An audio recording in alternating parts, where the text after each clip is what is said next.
Clara's fingers clawed at the dirt, not to stand, not to run, just to feel something real beneath her hands, while the world she thought she knew dissolved into dust and shame and silence. The wagon was already gone, and her husband, the man who had promised her a new life, had not even looked back. If this story already has your heart, stay with me. Subscribe to this channel, hit that notification bell, and drop your city in the comments below. I want to see exactly how far this story travels. Now let's begin. Clara Whitmore had made exactly one mistake in her 24 years of life. She had believed a man who smiled too easily. She had believed Nathaniel Crowe when he sat across the worn kitchen table in her father's house in Ohio and told her that the West was full of possibility. She had believed him when he held her hand and said that a woman like her deserved more than a rented room and a job sewing buttons onto other people's coats. She had believed him when he looked into her eyes and swore on everything holy that he would spend his life making sure she never went hungry, never went cold, never went unloved. She had believed him. That was the mistake. And now she was paying for it face down in the Montana dirt, 60 miles from anywhere that had a name, with blood on her lip and gravel embedded in her palms, and the sound of wagon wheels fading into the distance like the last note of a song she would never get to finish. She did not cry. She had already used up every tear she had. What she did was breathe, one breath, then another.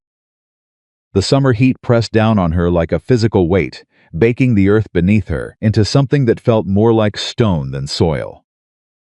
The air smelled like dry grass and iron and her own pain. Somewhere far away, a hawk circled. She could hear the wind moving through the scrub brush along the edge of the road.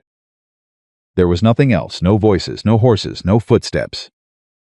No help, just Clara and the dirt and the fact that she had survived something that probably should have killed her.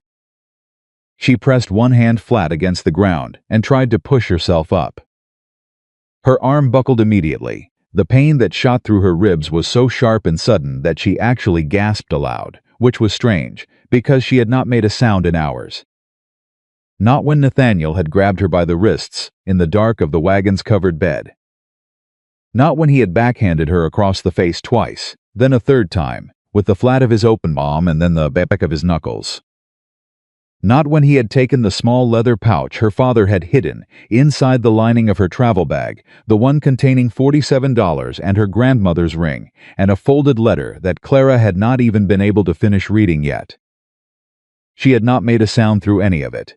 She had learned quickly in the weeks since they left Ohio that making sound made things worse. But here, alone on the road, with nobody listening, she let herself gasp. And then she lay still. The broken suitcase had landed about 10 feet away from her. She could see it from where she lay.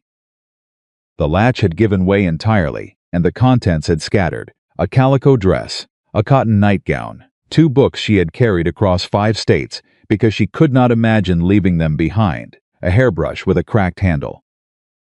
One of the books had landed splayed open, its pages already curling in the heat. She stared at it. She had bought that book with her own money when she was 17. It had taken her 3 weeks of saved pennies to afford it. She had read it so many times the spine had cracked and been repaired with strips of brown paper. The idea that it was just lying there in the dirt like it meant nothing made her angrier than anything else had all day. Strange, the things that reach you. She tried again to get up. This time slower, this time using both arms and accepting the pain instead of fighting it. She got her hands beneath her, got her knees under her. The world tilted dangerously and she waited it out, jaw set, eyes closed, until the dizziness passed. Then she opened her eyes. She was on her hands and knees in the middle of a road in Montana, and she did not know exactly where she was, and she did not know what came next, and she had $47 less than she'd had this morning. And her face felt like it belonged to someone else. But she was up. That mattered. She was just beginning to think about what direction to crawl when the sound reached her.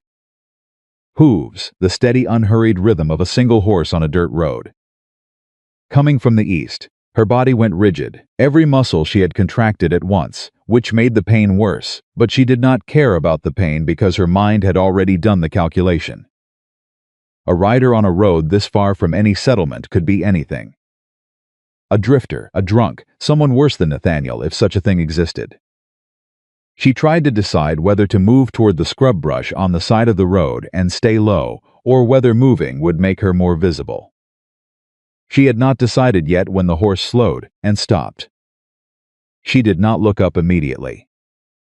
She waited, the way she had learned to wait when Nathaniel was in one of his moods, perfectly still, barely breathing, making herself as small and unthreatening as possible so that whatever was coming would maybe decide she wasn't worth the trouble.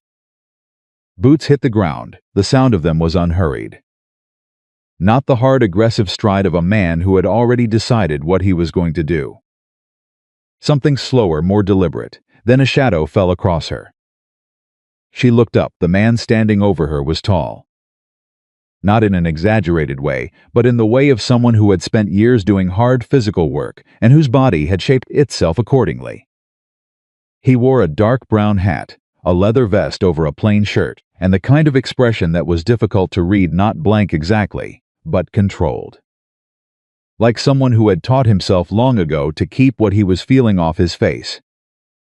His eyes were dark, and they were looking at her with something that was not pity. She was not sure yet what it was, ma'am, he said. One word, that was all. Clara's chin came up. She had always had that reflex. The instinct to appear stronger than she felt. Nathaniel had hated it. He had spent months trying to beat it out of her. He had not succeeded. I'm fine, she said. Her voice came out rougher than she intended, scraped raw from somewhere deeper than her throat. The man looked at her face. He looked at her wrists, where the marks were still dark and fresh.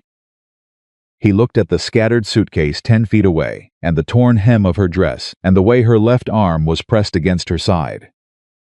He didn't argue with her. He didn't say what they both knew was obvious. He just said quietly, all right.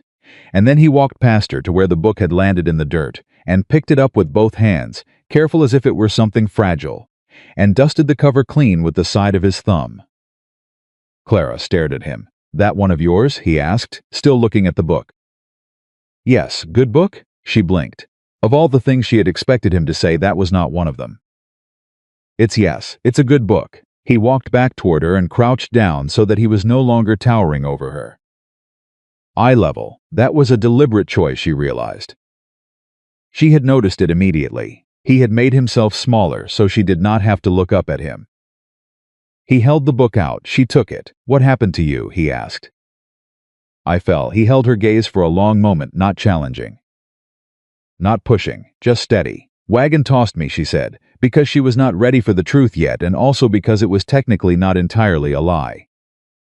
The wagon had been involved. He nodded once, accepting that. You got anywhere to go? He asked. I was going to Billings. That's 60 miles from here. I know how far it is. He didn't flinch at the edge in her voice. He looked at her, then at the road, then back at her. Can you stand? He asked. She wanted to say yes. She had already said she was fine. But her body had already answered the question honestly. She had tried twice and failed twice, and they were both aware of that. I'm working on it, she said. Something shifted in his expression then. Not pity. She was certain of that now. It was something closer to recognition. Like someone identifying something they already knew well. My name is Weston Hale, he said. I own a ranch about 4 miles north of here. You can rest there, get cleaned up. My housekeeper is there. Her name is Mabel. She's decent people. He paused. I'm not asking for anything in return. I want to be clear about that. Clara looked at him. She was good at reading men. She had always been good at reading men. It was a skill born of necessity, the kind of intelligence you develop when you grow up watching your mother navigate a world that was not built for women who were alone. She had read Nathaniel wrong, and that failure had cost her everything. She was aware of that.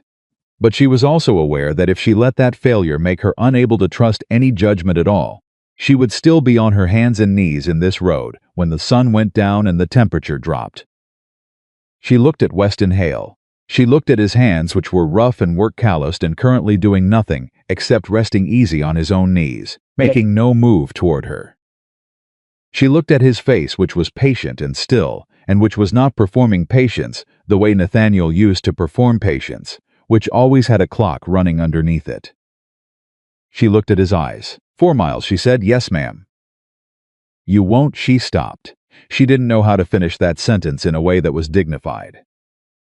No, he said simply, I won't, she believed him. She hated that she believed him. She didn't want to believe him. Believing men had gotten her here. But she believed him anyway, because the alternative was dying on this road, and she was not ready to die. All right, she said. She tried to stand. Her legs gave way the moment her weight transferred to them, and she felt herself going sideways before she could do anything about it, and then his hands were there, one at her back, one at her arms, steady and immediate and not rough. Easy, he said very quietly. I've got it, she said, still trying. I know you do, he said. Take a second. She stopped fighting and took the second. Then, because her legs still were not doing what she needed them to do, and because 4 miles was 4 miles, and because she had run out of pride somewhere between Ohio and here, she let him help her. He lifted her, not in the dramatic way she would have expected. Not the way men in novels swept women off their feet. He simply put one arm beneath her knees and one behind her back and stood up, smooth and without ceremony, as if it were just a thing that needed doing. She felt small. She hated feeling small. She said nothing. He carried her to his horse, a big gray animal that stood with its ears forward and watched them approach without any sign of alarm. His name is Justice, Weston said by way of introduction. Course it is, Clara said. She caught something flicker across his face. A near smile. Gone almost before it appeared. He helped her up into the saddle, then went back for the scattered contents of her suitcase, gathering everything with the same quiet efficiency he seemed to apply to everything. The calico dress, the nightgown, the hairbrush, the second book.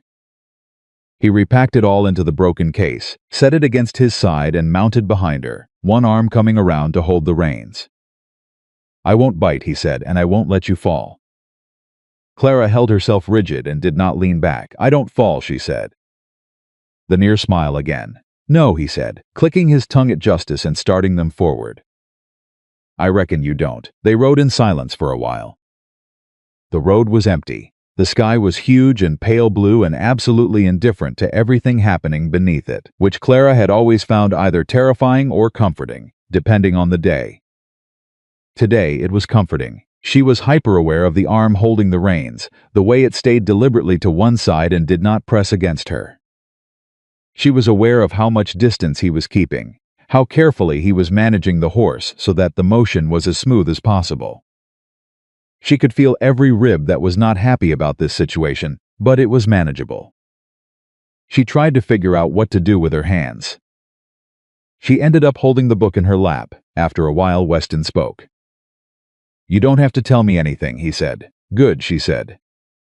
Because I wasn't planning to. Another pause. But Mabel will ask, he said. She always does. I'll handle Mabel. Yes, he said, and this time she could hear the faint thread of something in his voice that might actually have been amusement. I imagine you will. The ranch appeared in stages.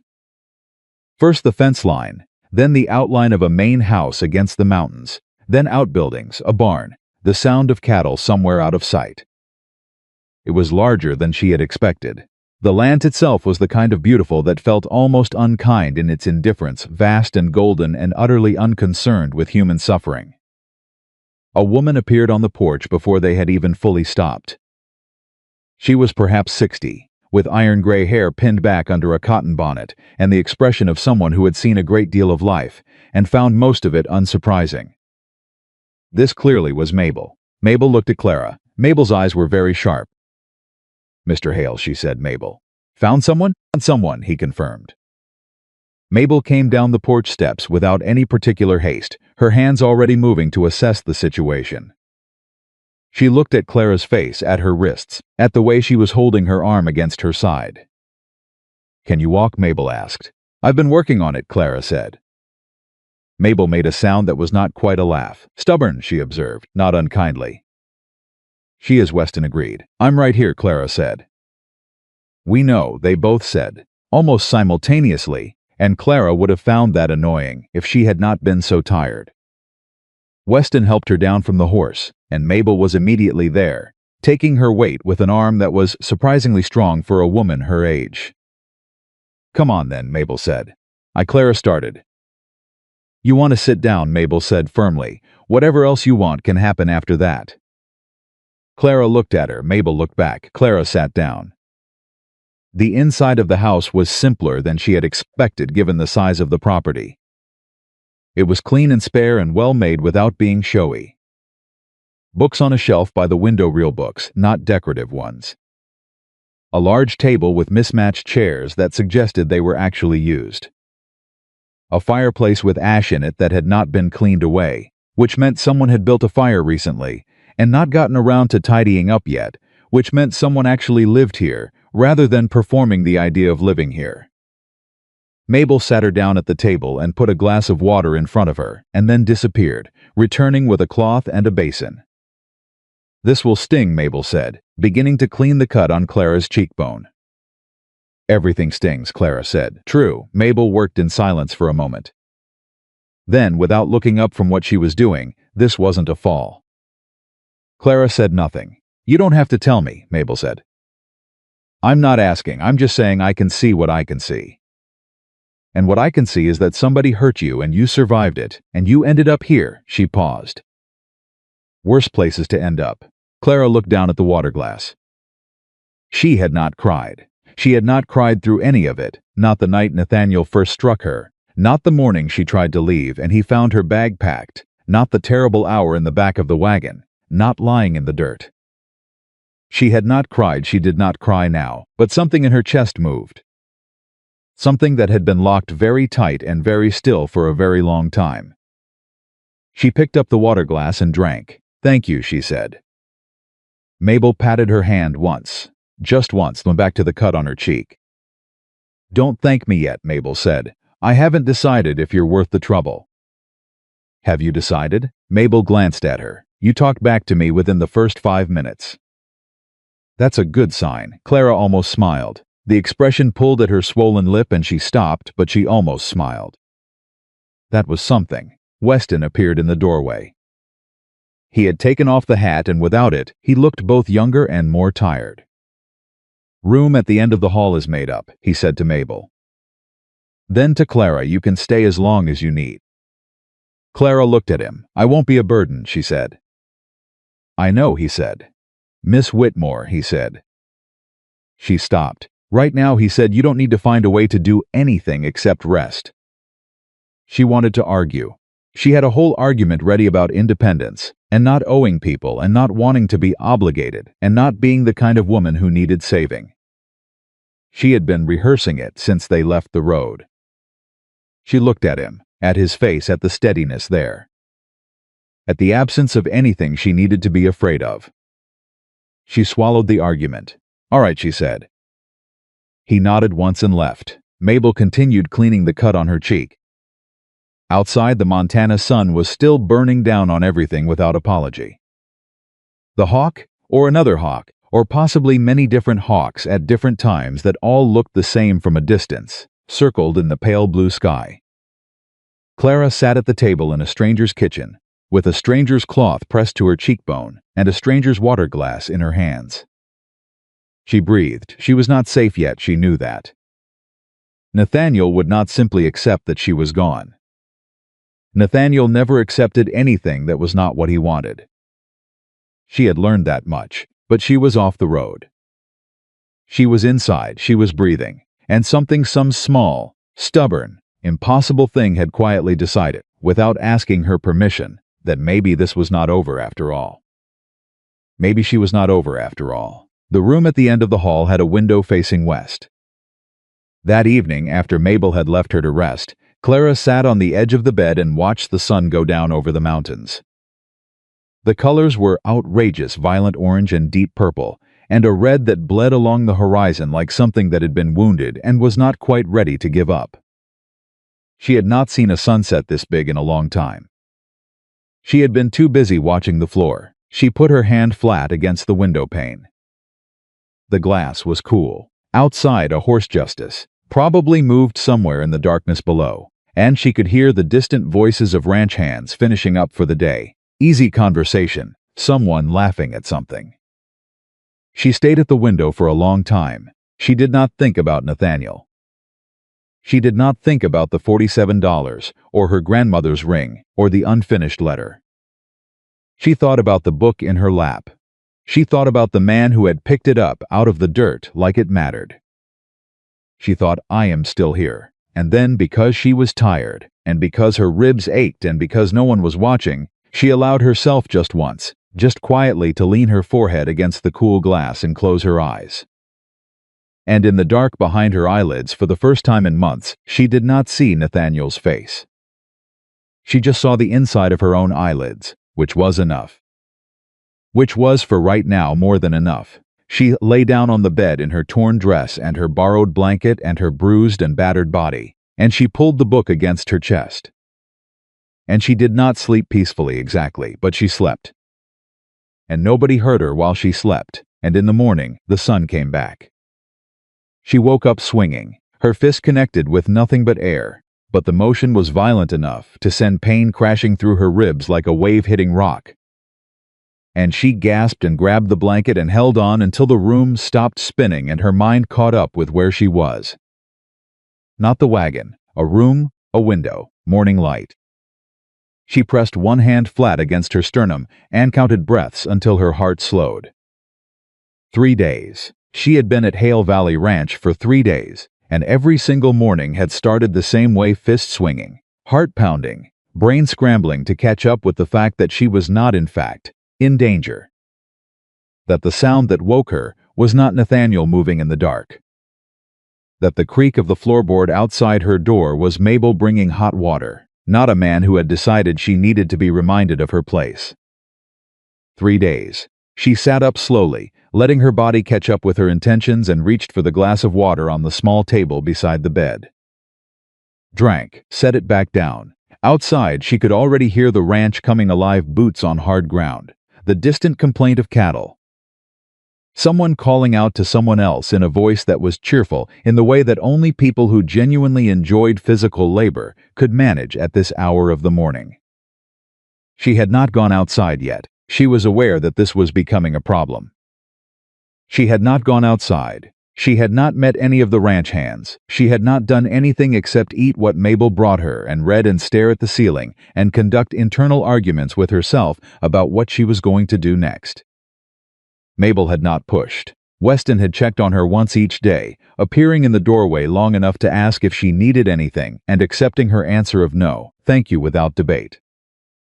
It was the lack of pressure that unnerved her. She was not built for the absence of pressure. She had spent so many months braced for the next thing, the next mood, the next reason she had done something wrong, that the quiet felt like a trap she hadn't found the edges of yet. She got dressed. She moved to the window and looked out. Weston was in the yard below, talking to a man she didn't recognize, one of the ranch hands, from the look of him. Whatever they were discussing was apparently not going well, because the ranch hand kept shaking his head and gesturing toward the far side of the property. Weston listened. He did not raise his voice. He did not do anything with his hands except eventually nod once and say something that made the other man stop gesturing. Problem handled. He looked up then, as if he could feel her watching, and Clara stepped back from the window fast enough that she caught her sore elbow on the frame and had to press her lips together. She heard nothing from below. After a moment, she looked again. He was already walking away. She grabbed her shawl off the chair and went to the door.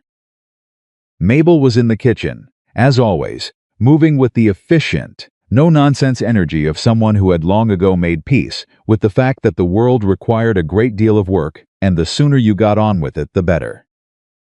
She glanced up when Clara appeared. "You're vertical," Mabel observed. "I'm considering going outside," Clara said, considering. "Yes," Mabel set down the pan she was holding and looked at her properly. "Your face looks better. Still a mess, but better." "Thank you for that. What I mean is, you look like a person again instead of something that got dragged behind a horse." Mabel poured a cup of coffee and set it on the table. "Sit. Eat first, then go outside and do whatever considering you need to do."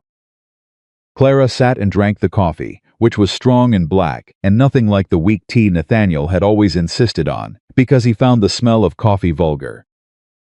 She drank 2 cups. Mabel, she said, how long have you worked for Mr. Hale? Mabel turned from the stove. There was something in her expression that suggested she had been waiting for this question for 3 days. 11 years, she said, since before his wife died. Clara wrapped both hands around her cup. He was married. He was. Mabel came and sat across from her, which was unusual. Mabel almost never sat. Her name was Ruth, good woman. Their daughter was 4 years old when they both took sick during the winter of '72. Fever, he lost them both inside of a week. Clara was quiet. He didn't speak for about 3 months after, Mabel said. Not to anyone, just worked, nearly killed himself working. I think he was hoping she started again. He came out the other side of it, but it changed him. Closed him up in places that used to be open. Why are you telling me this? Clara asked. Mabel looked at her steadily. Because you're looking at him like he's something to be afraid of, and I want you to understand what you're actually looking at. Clara set down her cup. I'm not afraid of him, you're afraid of what he might be, Mabel said. Which is different, and which I understand. But I've known Weston Hale for 11 years, and in those 11 years I have never once seen him raise his voice to a woman or a child or a creature that couldn't defend itself. That's not performance, that's character. She stood. Eat your breakfast. Clara ate her breakfast. Then she went outside. The air hit her like something physical, warm and moving and full of the smell of horses and cut grass and earth, and her lungs expanded to take in more of it before her brain had decided whether that was appropriate. She stood on the porch with both hands on the railing and breathed. Around her, the ranch worked. 3 men near the fence were repairing something with the focused silence of people who had done this particular task enough times to do it without discussion. A 4th man was moving horses from the corral toward the north pasture. Someone inside the barn was singing, badly and happily, a song she didn't recognize. None of them paid her any particular attention. She had expected them to stare. They didn't. She stepped off the porch, her legs held. Good. She walked to the edge of the yard slowly, not pushing, testing how far she could go before something her ribs, her pride, some nameless thing that lived just below her sternum, told her to stop. Miss Whitmore, she turned. Weston was leaning against the fence about 15 feet away, watching her with that same steady, unreadable expression he'd had on the road. Mr. Hale, she said, you made it outside? I did. How are you feeling? She considered the honest answer and the easy answer, and chose something in between. Functional, she said. That's more than some days ask for, he said. She walked toward him, because the alternative was standing in the middle of the yard by herself, and that seemed more conspicuous. She stopped a few feet away and looked at the fence and then at the horses in the far pasture. Your housekeeper told me about your wife, she said. She hadn't planned to say it. It came out anyway. Weston was quiet for a moment.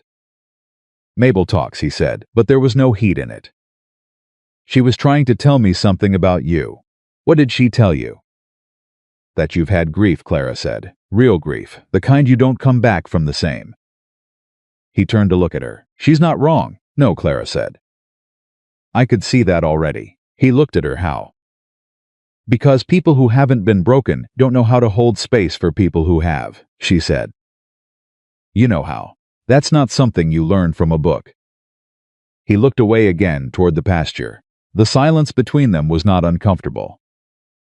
It was the silence of 2 people who had both learned, through different kinds of pain, that words didn't always need to fill the air.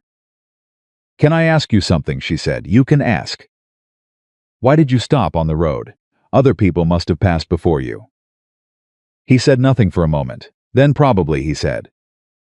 So why you? He looked down at his hands. Because I've known what it is to need someone to stop and have nobody stop, he said. I decided a long time ago I wasn't going to be the kind of man who rode past. Clara looked at him. She thought about all the things she might say to that. She said none of them. Thank you, she said instead, quietly and precisely, as if the words were being placed somewhere specific. He nodded once, just once. You're welcome, Miss Whitmore. She went back inside, and for the first time since she had arrived, she did not watch the door of her room all night. She slept like a stone until morning. The days found their rhythm after that. Clara was not the kind of woman who could accept charity without converting it into contribution. It was not pride exactly, or not only pride, it was more that she needed to feel useful the way some people needed to feel safe. Usefulness was her version of safe. It was the thing that told her body that she was not disposable. She started small. She helped Mabel with the breakfast dishes.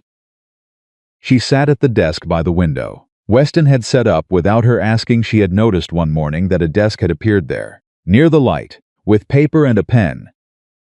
And she had looked at it for a long time without touching it, and she began making notes. Lists at first, things she knew, things she could do. Things she needed to figure out. She was good at numbers. Her father had taught her to keep accounts for his shop when she was 12. And she had a mind for it, the kind of mind that saw patterns in figures the way other people saw pictures in clouds. On her 5th day at the ranch, she found a box of account ledgers in the front room that made her stop dead. She opened one, she closed it, she opened it again. "Mr. Hale," she said that evening when he came in for supper. He looked up. "Your books are a disaster," she said. He blinked. "My books, your accounting, your ledgers." She stopped herself from saying what she actually wanted to say, which was catastrophic. "There are entries missing from 3 months ago that I assume were just never recorded. You've got the same transaction written twice in different columns on the same page in March. And whoever was keeping these before seems to have had a fundamental misunderstanding of how to track cattle sales against feed costs." He stared at her. "I'm not criticizing," she said. "I'm offering." He was quiet for a moment. "You know bookkeeping," he said. "My father owned a shop in Ohio for 20 years, she said. I kept his accounts from the time I was 12 until she stopped. I know bookkeeping." Another moment of quiet. "All right," he said. She started the next morning.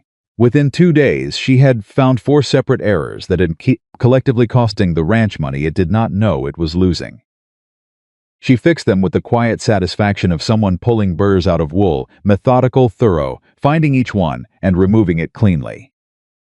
Mabel appeared at her shoulder on the afternoon of the 2nd day. Mabel said, looking at the ledger. "What? Nothing." But Mabel was smiling. "Don't smile at me like that," Clara said. "Like what?" "Like I'm doing something that pleases you. Aren't you?" Mabel said. Clara pressed her lips together and returned to the ledger. Mabel went away still smiling. Weston said nothing about the bookkeeping work directly.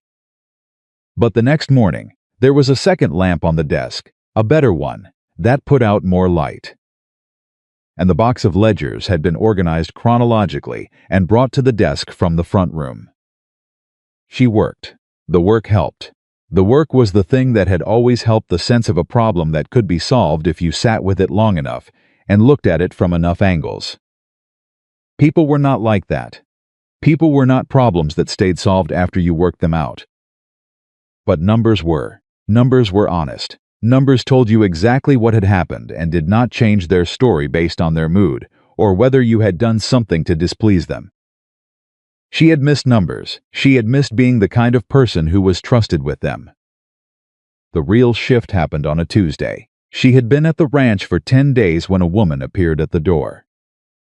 Clara heard the knock from the desk and heard Mabel answer it and heard voices, and something in the tone of the voices made her set down her pen and listen.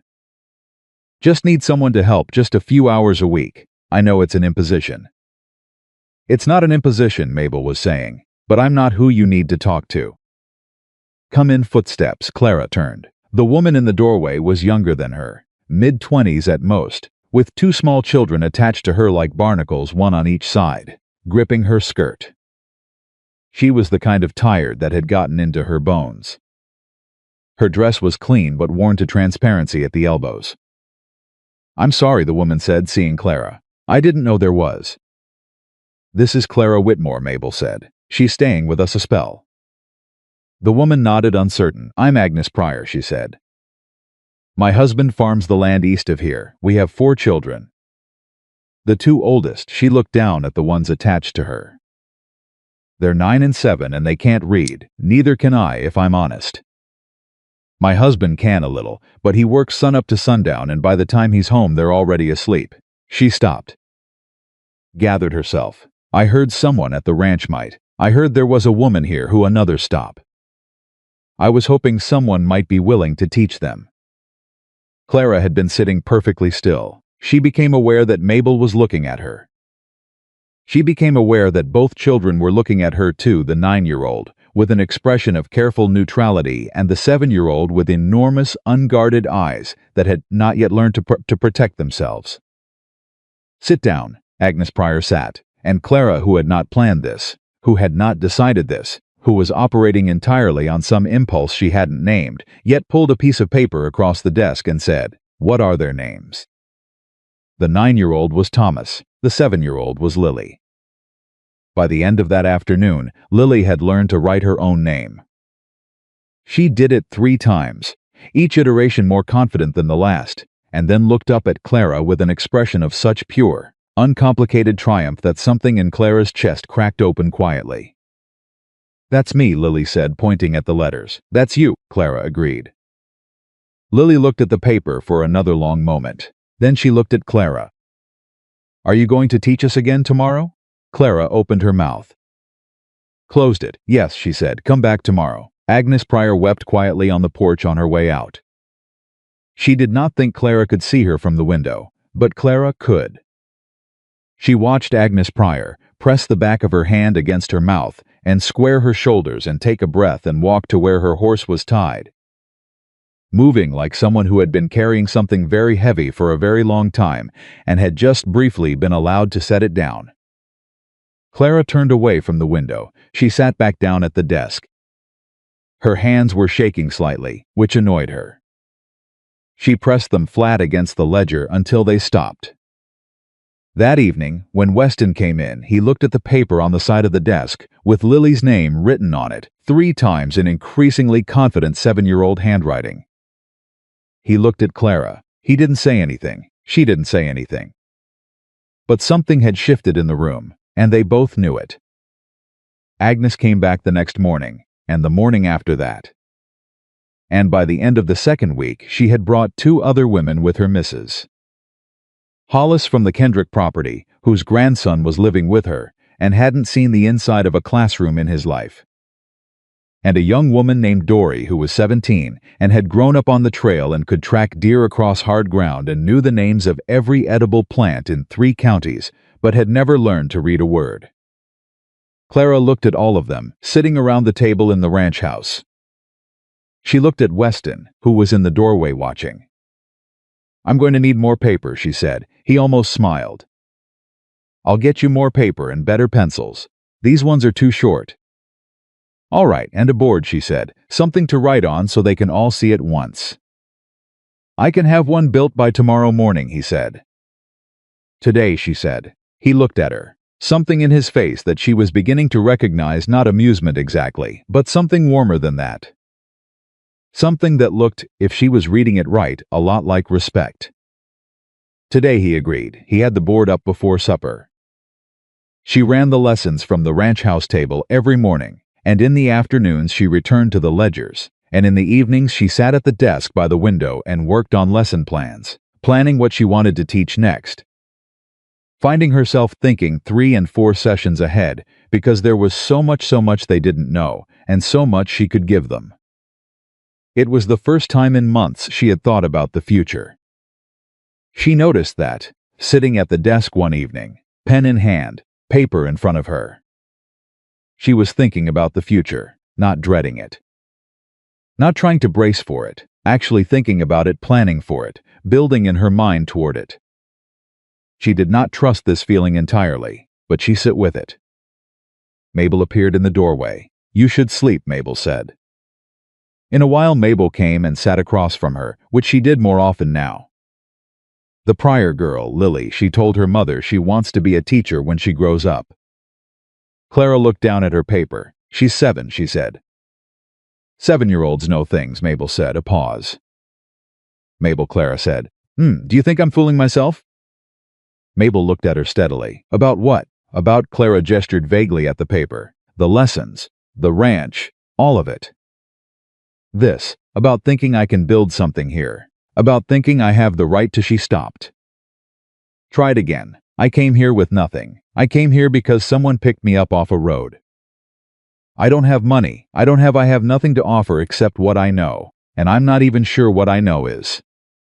Clara, Mabel said. Clara stopped. What happened to you? Mabel said carefully. Happened to you. You did not cause it, you did not deserve it, and it does not define what you're allowed to build afterward. She paused.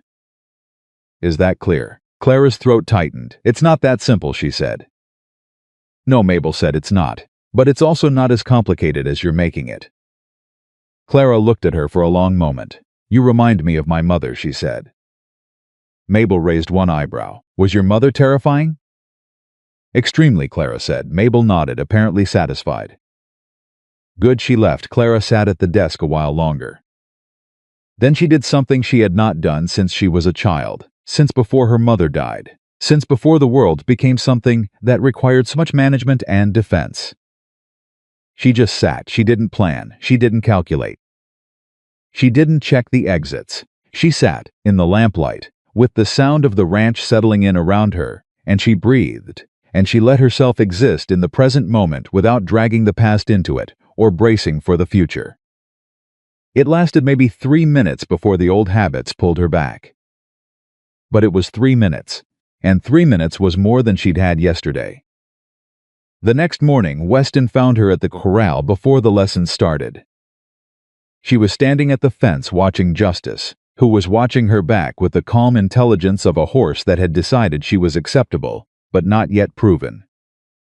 He doesn't trust easily, Weston said, coming to stand beside her. Neither do I, Clara said. I know, the horse shifted. Tossed its head slightly. Can I ask you something? Clara said. You can ask. She turned to look at him. Why are you allowing all of this? The lessons, the people coming here, she gestured. You didn't sign up for a schoolhouse when you brought me here. He was quiet for a moment. No, he said, I didn't. So why? He looked at the horse instead of her when he answered. Because watching you teach those kids is. He stopped. Started again, more carefully. You light up when you're teaching. I don't know if you know that, but you do. Something in you comes forward that isn't there the rest of the time. He paused. A person who lights up like that, doing something it seems wrong to put a wall around it. Clara had no answer for that. She turned back to the horse. After a moment, Justice took 3 slow steps toward the fence and stood close enough to breathe on her hand. She let him. I told Lily I'd teach her to read her own name today, she said. She already did that, he said, last week. Her full name, Clara said. Lily Ann Pryor. The whole thing. Something warm moved across his face. There and gone. She'll remember that her whole life, he said. I know, Clara said quietly. She did know. That was the thing about teaching people to read their own names. You gave them something that could not be taken back. Nathaniel had taken her money and her ring and her confidence and 3 months of her life, but he had not been able to take what she knew. He had not been able to take the words in her head, or the numbers in her hands, or the capacity to pass both of those things along to someone who needed them. He had tried to make her nothing. She was becoming instead someone who made others more. She hadn't planned that, but she was not unhappy about it. She was turning to go back toward the house when she heard it. Mabel's voice from the porch, sharp and low and tight in a way that was immediately, instinctively wrong. Clara, she turned. Mabel was standing at the edge of the porch with her arms crossed and her face doing something complicated. She was looking at the road, and on the road, barely visible yet through the dust, was a rider. Clara could not see the face. She could not see the face yet. But something in the way Mabel was standing told her everything she needed to know. Her stomach went cold. She looked at Weston. Weston was already looking at the rider. His whole body had changed. That stillness he always carried had changed into a different kind of stillness, the kind that was not quiet but coiled, the kind that was about to become something else entirely. The rider came closer. Clara's hand found the fence post. She wrapped her fingers around it. She was not going to be on the ground when he arrived. Not this time, not ever again. She stood up straight and let the fence post go. And waited. The rider was Nathaniel Crowe. She knew it before she could see his face clearly. She knew it the way you know a storm is coming. Before the clouds arrive, something in the air changes. Something in your body registers it before your brain does, and by the time your mind catches up, your hands are already cold. He was riding a brown horse she didn't recognize, which meant he had money again, which meant he had found someone else to take it from. He was wearing a gray coat she had never seen before, sitting tall in the saddle the way he always did when he wanted to appear significant. He saw her. Even from that distance, she saw the moment he saw her. His posture changed, something tightened across his shoulders, something that was not quite relief and not quite anger but contained both. Her grip on the fence post returned before she decided to reach for it. Weston was already moving. He came to stand 2 feet to her left, not in front of her, not between her and the road just beside her. Present, solid, like someone who had placed himself there specifically so she would know she was not standing alone. She noticed that. She filed it away. Nathaniel brought the horse to a stop at the edge of the yard. He looked good. That was the terrible thing. He always looked good. He had the kind of face that wore authority, naturally sharp jaw, clear eyes, the practiced ease of a man who had spent his whole life being believed. He had used that face to charm her father. He had used it to charm the entire town of Whitfield, Ohio, and every stopping point between there and Montana. "Clara," he said. No greeting, no apology. Just her name said the way a man says mine. She did not answer immediately. She let the silence run. Nathaniel's eyes moved from her to Weston and back again. Something calculated passed through his expression. "You must be the rancher," Nathaniel said to Weston. His voice was the same easy, reasonable, calibrated to suggest that any conflict here was a misunderstanding he was patient enough to clear up. "Weston Hale," Weston said. "Nathaniel Crowe." He swung down from the horse with the fluid ease of someone who had rehearsed this arrival. Clara's jaw tightened. "I'm not your wife," she said. He looked at her with an expression she recognized. Patient, long-suffering. The expression he used when he wanted to communicate that she was being irrational, and he was being very gracious about it. "Clara," he said, "we're legally married. What happened between us?" "What happened between us," she said, and her voice came out steadier than she felt, which was the only victory available to her right now, and she was taking it, was that you stole from me, and you beat me. And you threw me out of a moving wagon and left me on the road. Nathaniel's expression didn't crack. It never cracked. That was one of the things she had learned about him too late. He had no actual responses to the truth, only deflections from it. "You're upset," he said. "I understand that. But there are two sides to every—" "No," Weston said, one word, flat and final. Nathaniel looked at him. Weston had not moved. His hands were easy at his sides. His voice had not risen. But something about the way he was standing had changed the geometry of the entire yard, and Nathaniel felt it. She could see him feeling it, recalibrating, running the same calculation she had watched him run 100 times before. "Mr. Hale," Nathaniel said, with the particular smoothness of a man who had talked his way out of 1,000 tight places, "I appreciate your hospitality. But this is a private matter between a husband and wife." "She's already told you what she is and what she isn't," Weston said. "That's the only answer she owes you." A pause. Nathaniel smiled. "I see how it is, do you?" Weston said. "She's told you some version of things." "She does that." He turned to Clara, and for the first time the easy polish slipped just slightly.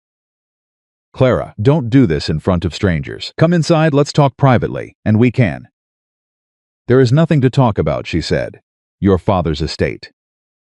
Her breath caught. Nathaniel saw it catch and moved immediately, the way a card player moves when he sees an opening. "Your father's estate is still unresolved. There are papers that need your signature, Clara. Legal matters. If you don't come back with me, those assets go into dispute and you lose everything he left you." "You already took everything he left me," she said. "I watched you take it. The ring and the cash," where he paused, choosing his word. "Borrowed. Against debts you didn't know about." "What debts?" Your father's shop had outstanding loans. Against those debts. My father's shop was paid off 3 years before he died, she said. He told me so. I saw the paperwork. Something flickered in Nathaniel's eyes. Not guilt. Something harder than guilt. Paperwork can be. Don't, she said. He stopped. She took one step forward. She had not planned to. Her body moved before her mind approved it, and afterward she couldn't have said exactly what she was walking toward, not Nathaniel. Exactly. But through some line she had drawn in herself, between who she had been on that road and who she was here in this yard, in these boots, with these people at her back. I know what you're doing, she said. I've watched you do it to other people. You find the thing that scares them most, and you hold it up and you let them look at it long enough that they'll do anything to make you put it down. She kept her voice steady. But I'm not afraid of you anymore. Nathaniel looked at her for a long moment. The easy smoothness was gone. What replaced it was uglier and more honest. You've been filling her head, he said to Weston. Whatever you think you're doing here, whatever arrangement you've made with her. Watch your next word, Weston said quietly. Nathaniel pointed a finger at Clara. You're still my wife under the law. I can have the sheriff here within the week. I can have you removed from this property. You can try, she said. He blinked. That was new. She had never said that to him before. She could see it registering on his face, the unfamiliarity of it, the way it didn't slot into any version of Clara he had mapped out. He turned to Weston, changed tactics. I'll pay for her time here. Whatever she owes you. She doesn't owe me anything, Weston said. For the trouble of housing her, isn't a trouble.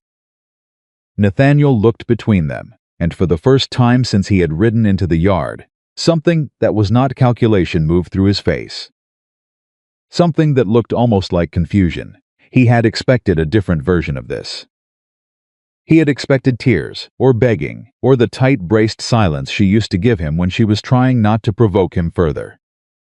He had not expected this. This isn't over, he said. You're right, Weston said. It's not. You stole from her. You put your hands on her. You left her on the road. Those are things that people in this territory have opinions about. He paused. You should know that before you talk about what comes next. Nathaniel's jaw tightened. He looked at Clara one more time. The calculation was back, buried under something that might have been humiliation. I'll be back, he said. He mounted his horse. He rode away. Clara did not move until the sound of hooves had completely faded. Then she exhaled. It came out uneven and too long, and she pressed one hand against her sternum the way she had started doing in the mornings to remind herself she was still here, still breathing, still upright. Weston was quiet, Mabel was on the porch, and her expression was thunderous. He'll come back, Clara said. She wasn't asking. Probably, Weston said. He always does. He doesn't stop. She turned to look at Weston. I need you to understand that. This is not a man who walks away. He will come back with the sheriff or a lawyer or something else, and when he comes back he'll have prepared for what he saw today. I know men like that, Weston said. Then you know what I'm telling you. Yes, he turned to look at her fully, and I'm telling you, this is my land. I know the sheriff in this county. I know the judge in the district. And I know how to protect what's on my property. He held her gaze. You are on my property, Miss Whitmore. That means something. She looked at him. She wanted to tell him she didn't need protecting. She had been telling herself that her whole life, and in the technical sense, in the sense that she was capable of surviving things, it was true. But she was beginning to understand, slowly and with great resistance, that needing support and being weak were not the same thing. All right, she said. Mabel came down the porch steps. Come inside, she said, both of you. This conversation should happen at a table, not in a yard. They went inside. At the table, with coffee in front of all three of them, the reality of what had just happened settled into the room like something with weight. Clara wrapped both hands around her cup. He said something about my father's estate, she said. Heard him, Weston said. I don't know if it's true or not. My father died 7 months ago. I hadn't been back to Ohio since the wedding. Nathaniel handled all the correspondence. She stopped. I didn't question it. She paused. I was too busy trying to manage him to question it. We can find out, Weston said. How? I have a lawyer in Billings. Good man, honest. I'll write to him today. If there's an estate matter, he can look into it. If Nathaniel has been manipulating the paperwork, he stopped. Started again. That kind of thing has consequences. Legal ones. Clara looked at him. She was waiting the way she had trained herself to wait for the clause. The condition. The part where this stopped being offered freely and became a debt. It didn't come. Why, she said. 'Cause it's right, he said simply. That's not a sufficient reason. It is for me, he said. She stared at him. Weston, she said, and she heard herself use his first name for the first time since she'd arrived, and heard him hear it too, a slight pause in the room, and then she pressed forward because stopping now felt worse than continuing. I don't know how to accept things without looking for what they cost. I was taught that nothing is free. That every kindness has a price attached, and you just haven't found the invoice yet. He was quiet for a moment. I know that feeling, he said. Do you? After Ruth died, he said, and the name arrived in the room carefully, the way he always said it when he said it at all gently, like something he still carried.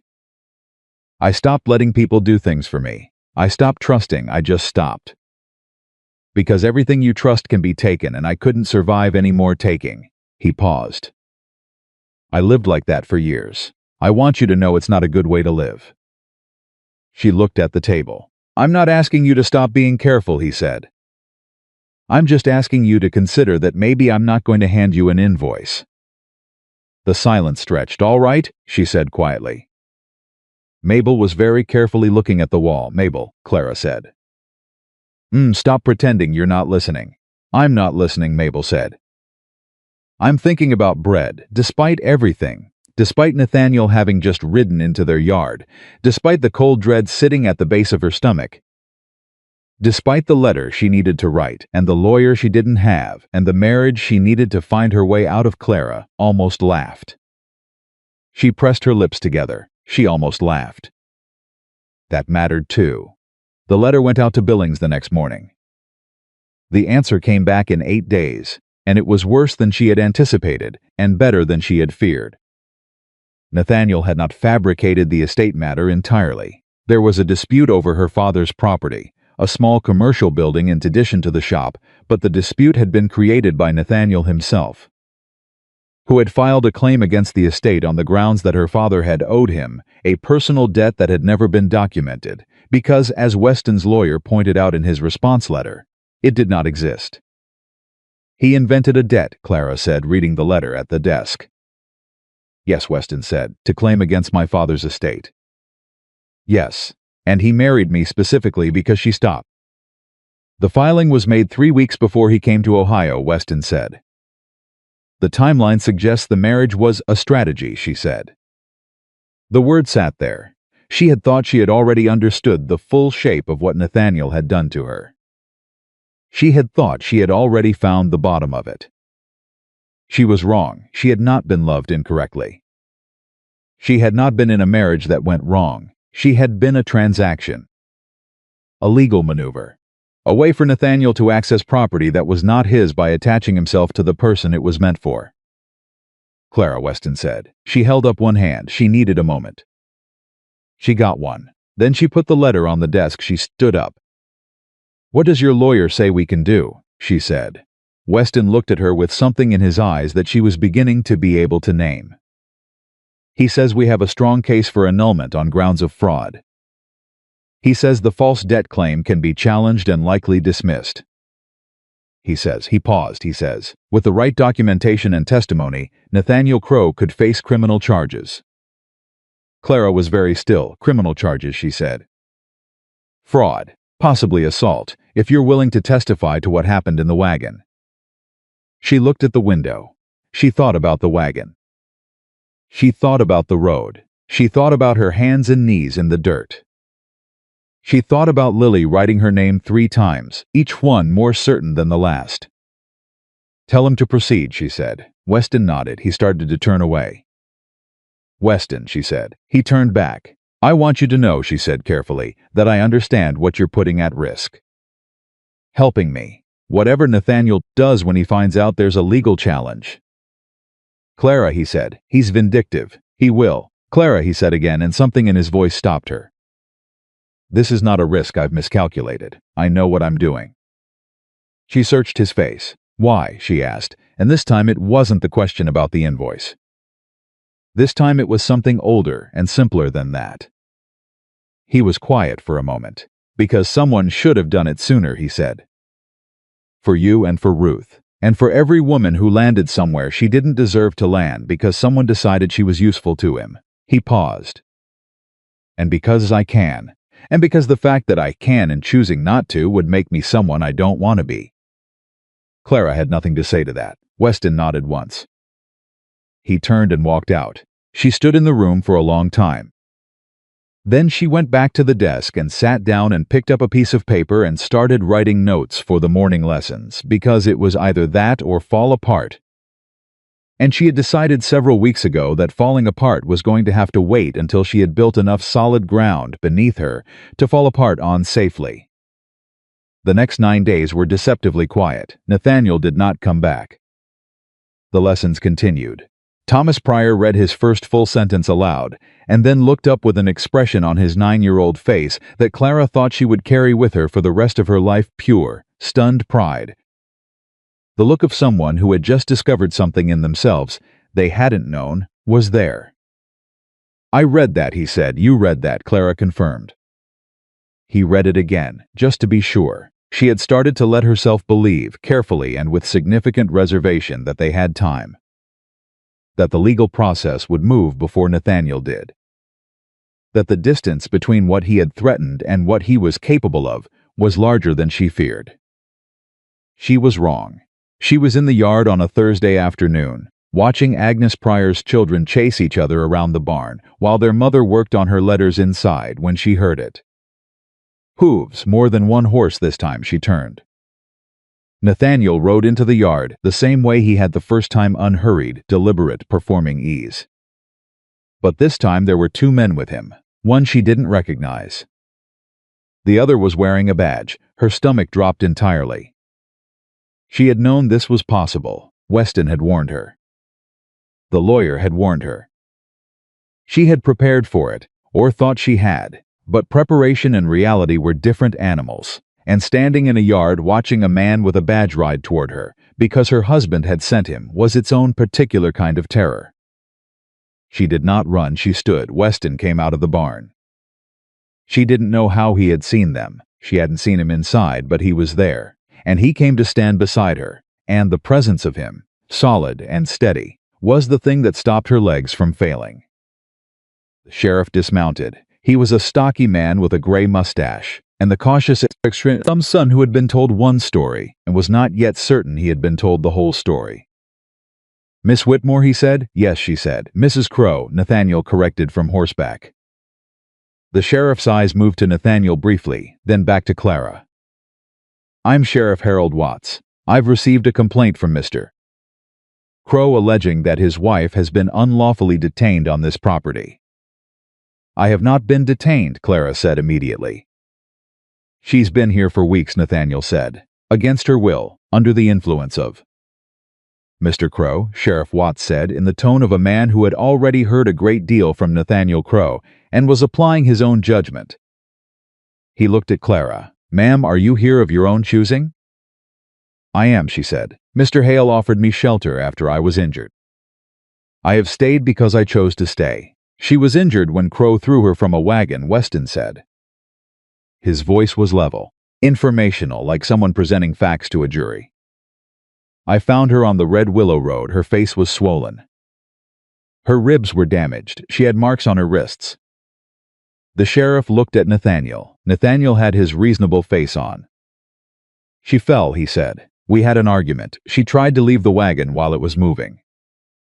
I tried to stop her and he hit me, Clara said.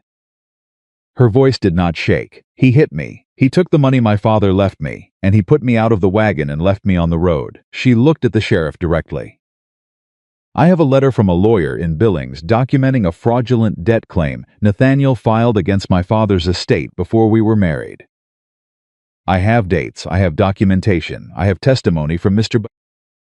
Hale and his housekeeper. She paused, and I have these.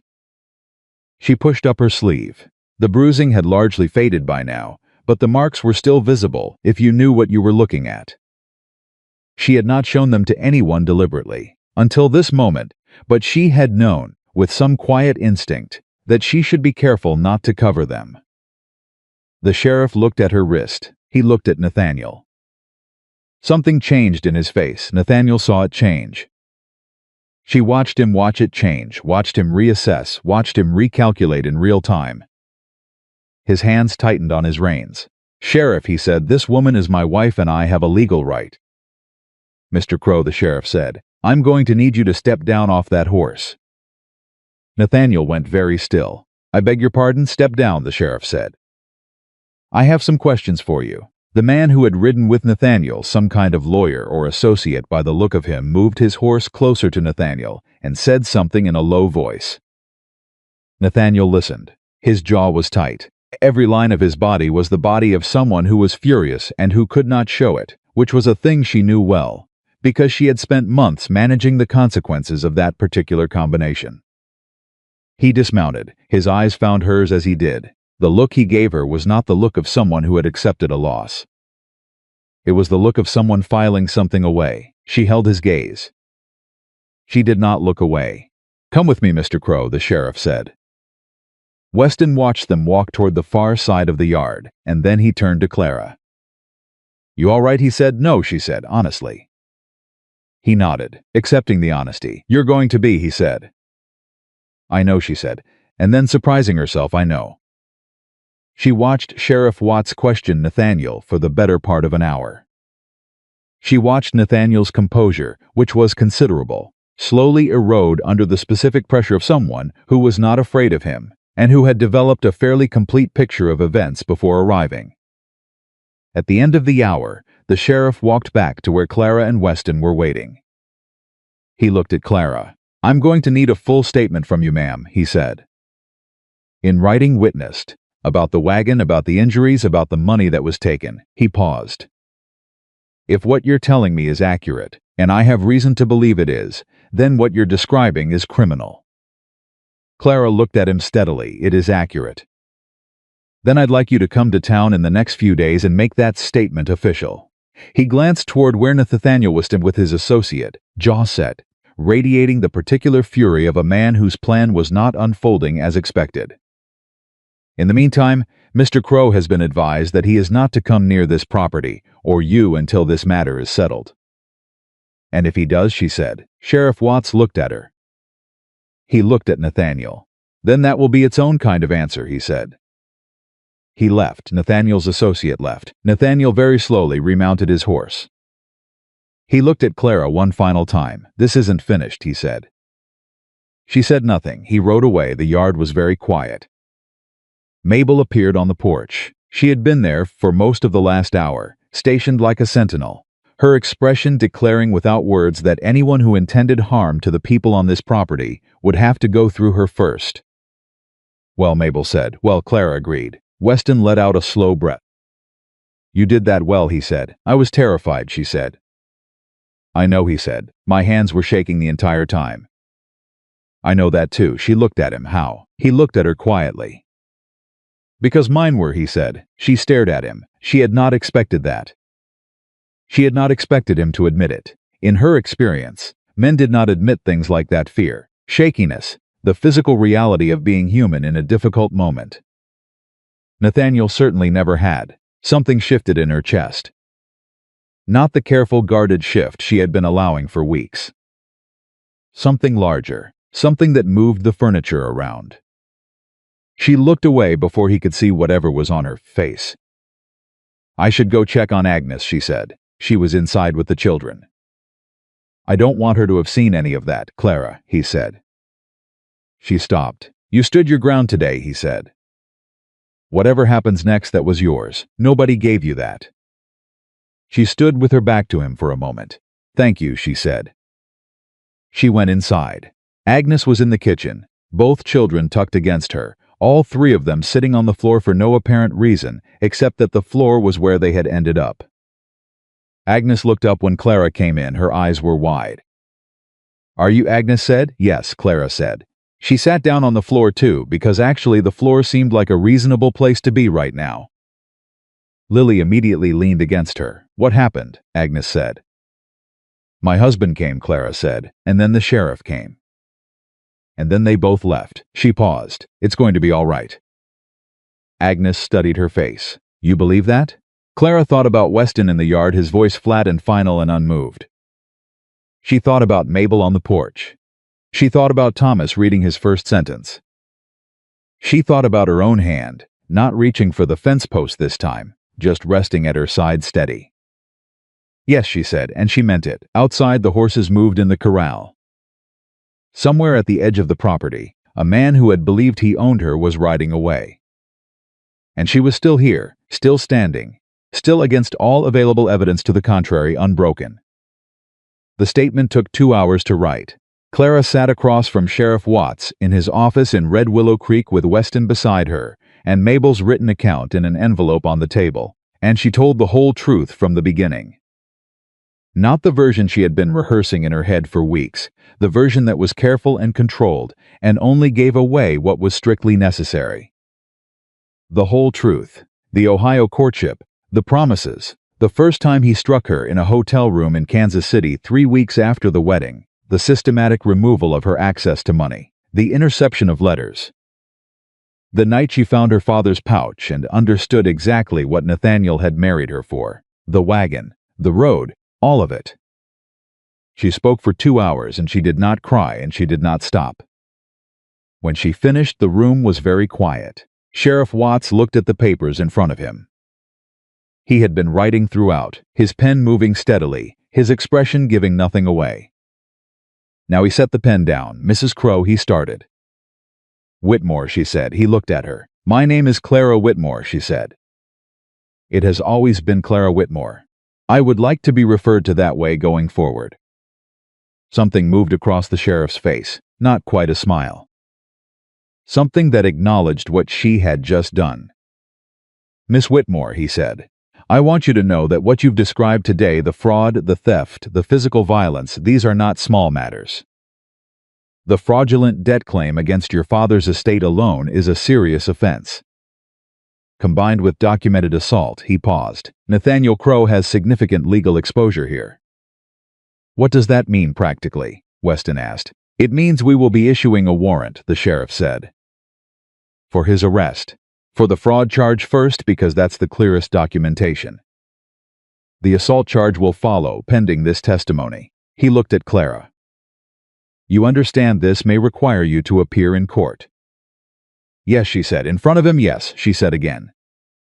"It won't be comfortable." She looked at him evenly. "Sheriff, I lay in the dirt on the Red Willow Road for 3 hours waiting to find out if anyone in this world was going to stop. Sitting in a courtroom is not going to be the hardest thing I've ever done." Watts held her gaze for a moment. Then he nodded. They were back at the ranch by late afternoon. Clara went straight to the desk. Not because there was anything urgent waiting there, but because the desk was where she went when she needed to put something somewhere and didn't have words for it yet. She sat, she picked up a pen, she put it down. Weston appeared in the doorway. "You should eat something," he said. "I'm not hungry." "I know, you should eat anyway." She turned to look at him. "How do you do that? Do what? Know when to push and when not to?" He considered that. "I don't always," he said. "I get it wrong sometimes."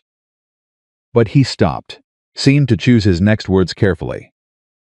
"You've been taking care of yourself in situations where most people would have stopped trying. You know how to manage your own needs. You just sometimes forget to." She stared at him. "That was a very perceptive thing to say," she said. "Don't sound so surprised," he said. She almost laughed. She pressed her lips together. She almost laughed, and then she actually did, just briefly, just a short exhale of genuine amusement, but real. He was looking at her with that expression she had been trying to name for weeks. The one that was warmer than respect and quieter than admiration, and that appeared most often when he thought she wasn't watching. She was always watching. She had learned to watch very carefully. "I'll eat," she said. He nodded and left. She sat for another moment at the desk, then followed him to the kitchen, and the three of them, her, Weston, Mabel, ate supper together the way they had started doing without anyone deciding to.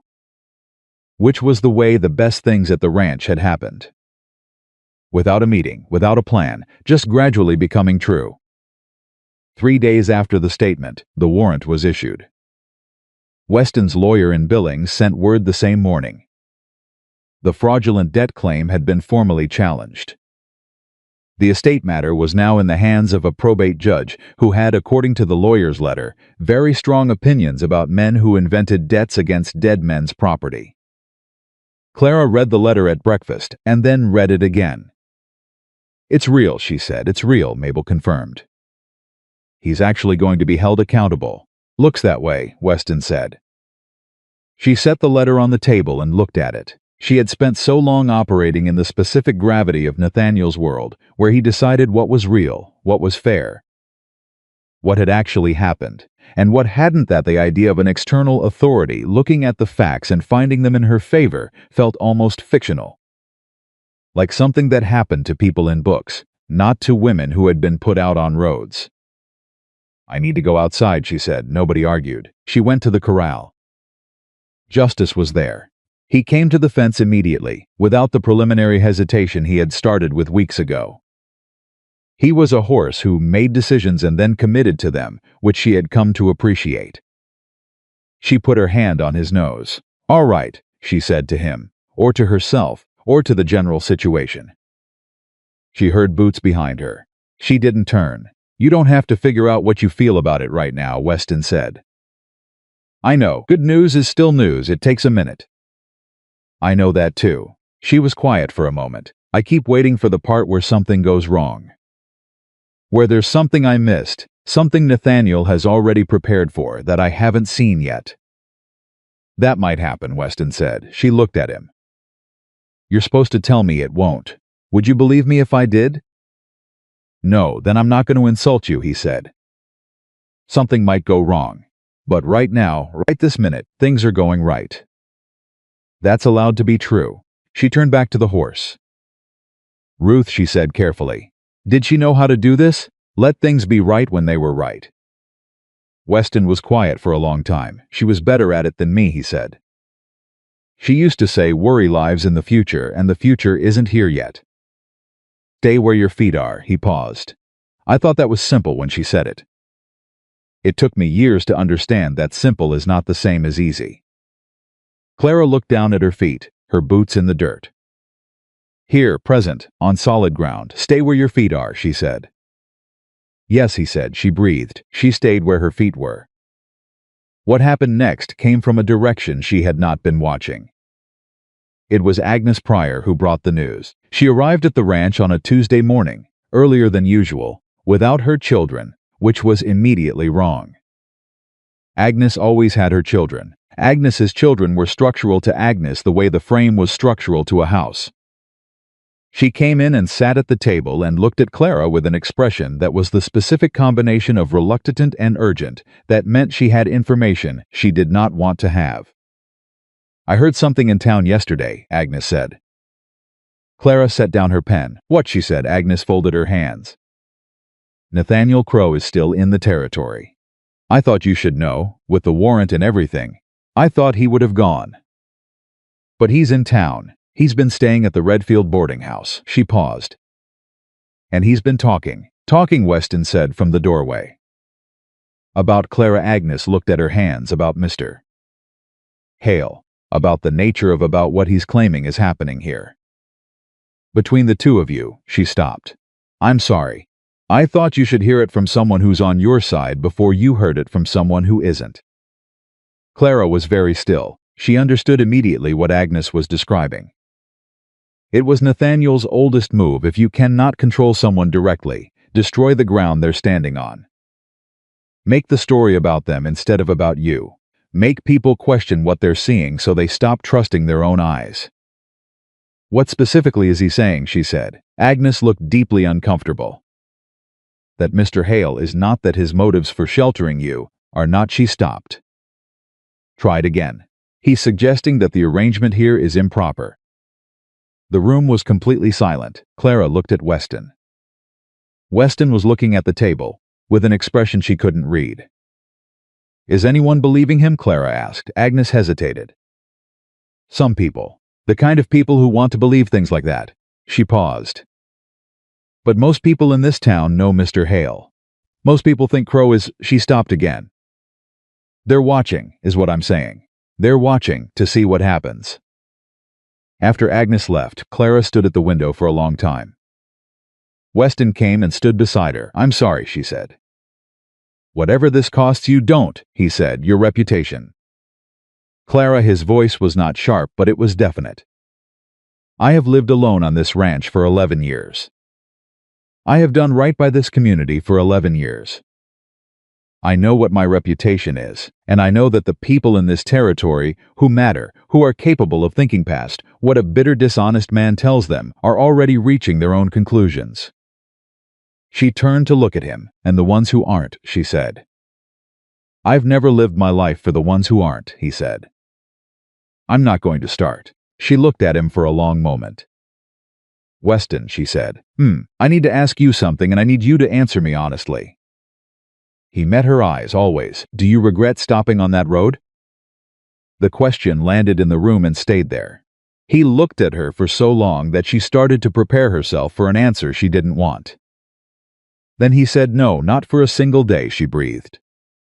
Not even now, she said, with the warrant and the lawyer and Crow talking in town, and...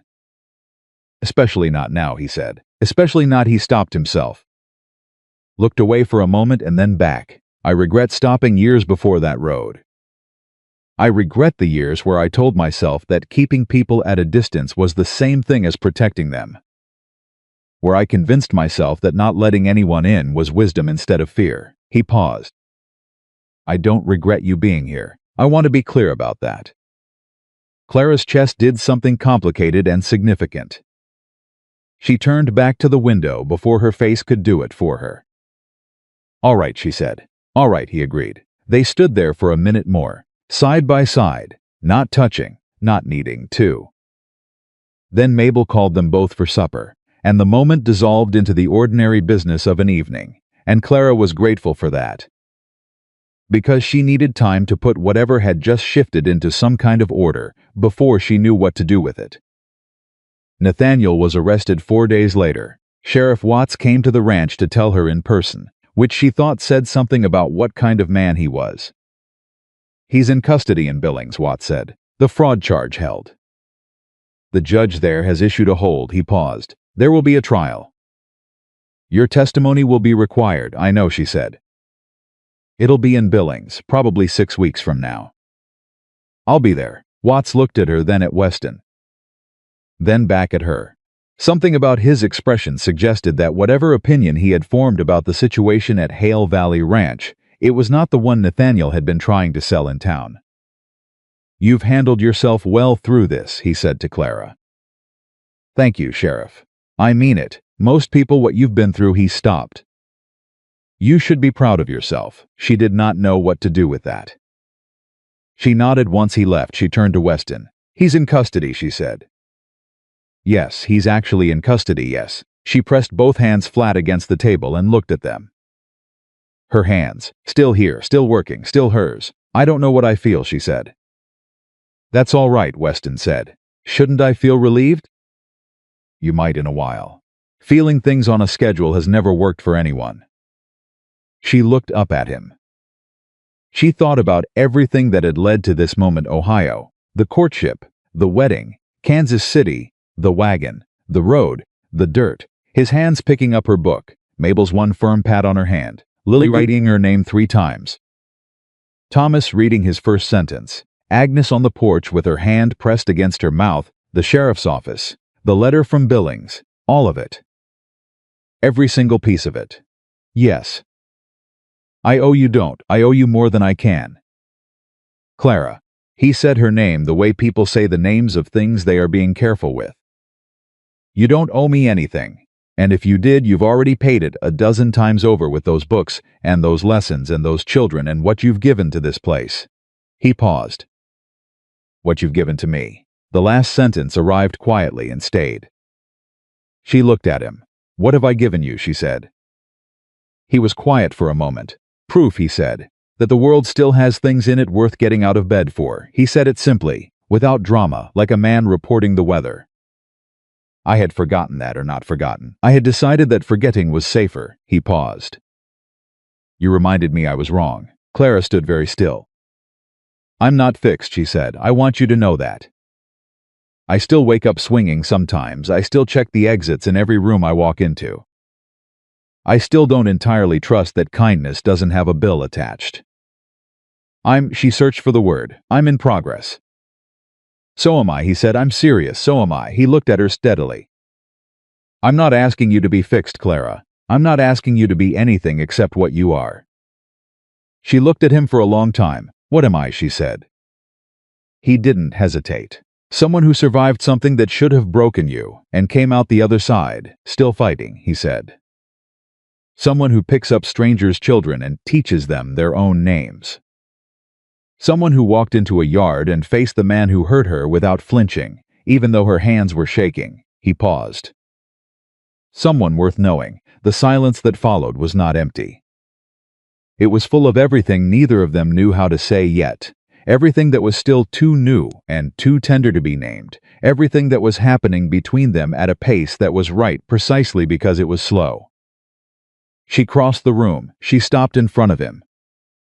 She put her hand on his arm, not asking for anything, not signaling anything, just placing her hand on the sleeve of his shirt the way you touch something real when you need to confirm it exists. He looked down at her hand. He put his over it. They stood like that for a moment. Then Mabel walked in, looked at them, looked at the ceiling, turned around, and walked directly back out. From the hallway, her voice, "I'll start the coffee." Clara laughed. It came out completely involuntarily, genuine and surprised, and a little watery at the edges, and she pressed her free hand over her mouth. But the laugh was already out, and Weston was already making a sound that was the closest thing to a laugh she had ever heard from him, low and quiet and real. They stood in the kitchen and laughed, and it was not a small thing. The trial was held in Billings on a Wednesday in late October. Clara had prepared for it the way she prepared for everything systematically, thoroughly, not allowing herself to think past the immediate task. She had reviewed her statement. She had spoken twice with Weston's lawyer, who was a methodical man named Everett Cole, with the specific energy of someone who had been proving things in courtrooms for 30 years and found the work genuinely satisfying. She had packed a bag. She had told Lily and Thomas she would be back in 3 days. She had told Agnes to keep up the morning letters lesson without her. She had been practical about all of it. She was considerably less practical on the morning of the trial itself. She was in the hotel room in Billings, sitting on the edge of the bed in the dress Mabel had pressed for her, unable to stand up, when there was a knock. She opened the door. Weston was there. He had a cup of coffee in each hand. He held one out. She took it. "How did you know?" she said. "You always hold the cup with both hands," he said. "Your hands need something to do." She wrapped both hands around the cup. "I can do this," she said. "I know. She stopped. "I'm going to have to look at him. Yes, and he's going to try to make me feel like I'm the one who's done something wrong." "He's going to try," Weston said. "He won't manage it." "How do you know?" He looked at her quietly. "Because I've watched you look at every hard thing that's come your way in the past 2 months and not look away from a single one," he said. "He doesn't have anything left that's bigger than what you've already faced." She held the coffee cup. She breathed. "All right," she said. He stepped back from the doorway. She walked through it. She walked into the courtroom 30 minutes later with Weston beside her and Everett Cole on her other side, and she found her seat, and she did not look at Nathaniel immediately. She looked at her hands. She looked at the judge. Then she looked at Nathaniel. He was seated across the room, different than she had ever seen him, not performing ease, not performing authority. but sitting with the rigid stillness of a man whose story had been found out and who had not yet decided what his next story would be. He was wearing the gray coat. His attorney was beside him. He looked at her. She looked back. She did not look away first. She did not look away at all. The trial lasted 4 hours. Everett Cole presented the documentation, the timeline of the fraudulent debt claim filed before the marriage, the evidence of money taken from her father's estate, the testimony from Sheriff Watts, the corroborating account from Mabel submitted in writing. Clara took the stand and told her story the same way she had told it to the sheriff, plainly, precisely, without embellishment, without apology. Nathaniel's attorney attempted, twice, to suggest that her testimony was colored by the influence of the man who had sheltered her. The judge, a woman of 60 with silver hair, and the expression of someone who had presided over a great many cases in which men tried to redirect attention from themselves, sustained Everett Cole's objections both times with the efficiency of someone who had seen this particular maneuver before and found it tiresome. When the verdict came, it was not dramatic. The judge stated it in the same measured voice she had used throughout: guilty on the fraud charge, guilty on the charge of theft, the assault charge to be carried forward into a separate proceeding. Restitution to be determined, Nathaniel Crowe to be remanded into custody pending sentencing. Clara sat very still. She heard the gavel. She heard Nathaniel's attorney begin to speak. She heard Nathaniel himself say something sharp and low that his attorney immediately moved to contain. And then Weston's hand covered hers on the table. She looked down at it. She looked up at him. "It's done," she exhaled. And for the first time, the exhale was not the exhale of someone bracing for what came next. It was just breathing. They were back at the ranch by Friday evening. Mabel had made supper. Not the ordinary supper, the real supper. The one with the good dishes and the extra bread and the apple cake that she only made for occasions she deemed significant. She had deemed this one significant. Agnes Pryor was there with her husband, a quiet man named Elias, who shook Clara's hand and said, "Thank you for what you've done for my family," in the direct, uncomplicated way of a man who meant it and did not know how to ornament meaning. Thomas was there. He had, in the weeks Clara had been at the ranch, progressed from his first sentence to reading whole pages. He arrived with a book under his arm, her book, the one from the road, which she had lent him the week before, and the expression of someone who had been saving something up. "I finished it," he said. She stared at him. "You finished the whole book?" "Yes, ma'am." He held it out to her. It was good, especially the part where she decides to go back. Clara took the book. She looked at it for a long moment. "Yes," she said, "that was always my favorite part, too." She put her hand on his shoulder, just briefly, and felt him straighten slightly under it. That was the thing about children. They showed you exactly what things meant before they learned to hide it. Supper was loud and warm and entirely unlike anything Hale Valley Ranch had been before Clara arrived. There were too many people at the table, and not quite enough room for all the elbows, and the conversations kept crossing each other, and Lily knocked over her water glass and was so mortified about it that Mabel poured her own water glass out. Deliberately so Lily wouldn't be the only one, and Elias Pryor told a story about a mule that was so thoroughly ridiculous that Weston actually laughed aloud, not the near smile, not the quiet exhale, but an actual laugh. And the sound of it moved through the room like something that had been waiting a long time to happen. Clara watched it happen. She sat at the table in this house that was not hers and looked at these people who were not her family, and felt something that had no name she was willing to give it yet, but that she recognized by its weight. By the way, it settled into her chest without asking permission and seemed to intend to stay. After supper, after Agnes and Elias had gone, after Mabel had retired, and the children had been tucked into the spare room where they were allegedly sleeping and certainly were not, Clara found Weston on the porch. He was looking out at the dark. She came and stood beside him. They were quiet for a while. "I've been thinking," she said. About what comes next?" She paused. "I have a father's estate to settle eventually. I have Everett says there will be restitution, that some of the money may be recoverable." She paused again. "I could leave. When things are settled, I could go to Billings, start over there. There's nothing keeping me, he said. She stopped. He turned to look at her. Do you want to leave, he said. She looked at him. She thought about the desk by the window.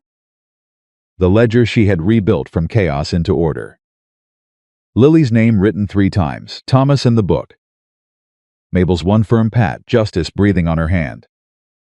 Weston's voice on the road, saying you're not dying here, saying you need someone to remind you that you're worth saving, saying not for a single day. No, she said. Then don't, he said. She looked at him for a long moment. It's not simple, she said. No, he agreed, it's not. I'm still healing, I know. And I know what I am, he said. And I know what I feel. I'm not going to perform uncertainty about it for the sake of convention. He held her gaze. But I'm also not going to rush anything. He paused. I've learned that the best things build slowly, that what you build slowly is what holds. She looked at him, at this man who had picked her book up out of the dirt. At this man who had stood beside her in the yard and not in front of her. At this man who had put a desk by the window without being asked, who had gotten her more paper and better pencils and a board for the morning lessons, who had told her his hands were shaking too. All right, she said. All right, he said. The night was very quiet around them. Somewhere inside, through the window, she could hear Lily's voice, still awake, telling her brother something in the particular urgent tone of a 7-year-old who has made an important discovery and cannot wait until morning. She could hear Thomas responding, patient, interested. She could hear Mabel's voice, distant and grumbling, telling them both to sleep. She could hear the ranch around her, alive and breathing and full of the ordinary sounds of people who had found, in this particular piece of ground, a reason to stay. She stood on the porch beside Weston. She did not check the exits. She did not brace for what came next. She stayed where her feet were. And for the first time in longer than she could remember, that was enough. That was more than enough. That was everything. Winter came to Red Willow Creek the way it came to all of Montana, without apology and without warning, one morning simply arriving with its full weight and declaring itself permanent. Clara did not mind the cold. She had spent enough time being afraid of things to know the difference between things that were actually dangerous and things that were merely uncomfortable. Cold was uncomfortable. Cold was manageable. Cold was nothing compared to the specific bone-deep chill of lying in summer dirt and believing no one was coming. She was at the desk by the window when Mabel appeared in the doorway with a look on her face that Clara had learned to read accurately over the past months. It was the look that meant something had happened, and Mabel had already decided how she felt about it and was now giving Clara the opportunity to catch up. Letter came, Mabel said. She held it out. Clara took it. The return address was Billings, Everett Cole's office. She opened it. She read it once, then again. Then she set it flat on the desk and pressed both palms against it the way she pressed things when she needed to confirm they were real. Well, Mabel said. The sentencing came down, Clara said. Nathaniel received 3 years. The restitution order was granted. She paused. The annulment was finalized last Thursday. The room was completely silent. The annulment, Mabel said carefully. Yes, meaning you are free, Clara said. Yes, Mabel sat down. That was how Clara knew the moment was significant. Mabel sat down, without being asked, without coffee, without any task in her hands. Just sat, Mabel said. I know, Clara said. How do you feel? Clara looked at the letter. She thought about that question seriously, the way she had started to think about questions seriously instead of deflecting them with the first available answer. She sat with it for a moment. Like the ground finally stopped moving, she said. Like I've been standing on something that was tilting for so long that I forgot what level felt like. She paused. It feels like nodded once. Where's Weston? Clara asked. Barn, Mabel said. She took the letter. She went to the barn. He was working, the way he was always working, with the focused and efficient energy of someone who found physical labor not exhausting but clarifying. He looked up when she came in. He read her face before she said a word. It came, he said. It came. She held out the letter. He took it, read it, handed it back. He was quiet for a moment. Then he said, How are you? Mabel asked me the same thing, she said. What did you tell her? That it feels like level ground. She looked at him. Like the first solid thing I've stood on in years. He looked at her with that expression she had stopped trying to find a cautious name for.